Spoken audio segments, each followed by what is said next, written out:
এই পৃথিবীতে কিছু কিছু সম্পর্ক এমনও থাকে যেখানে অনেক সুখ খুঁজে পাওয়া যায়। হয়তো বাবা ও মেয়ের সম্পর্কটাও ঠিক তেমনই। যদিও সারা জীবন ধরে এক বাড়িতে না থাকলেও ভালোবাসাটা হয়তো এক ফোঁটাও কখনো কমে যায় না।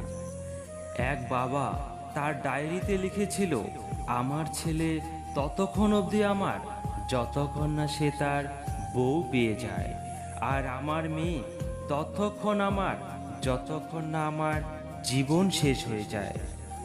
একজন মেয়ে তার স্বামীর কাছে রানী নাও হতে পারে, কিন্তু প্রত্যেকটা মেয়েই তার বাবার কাছে সবসময় রাজকন্যা হয়েই থাকে। একটা মেয়ের আবদার হয়তো তার বাবার থেকে আর বেশি কেউ পূরণ করতে পারে না। একটা মেয়ের বিয়েতে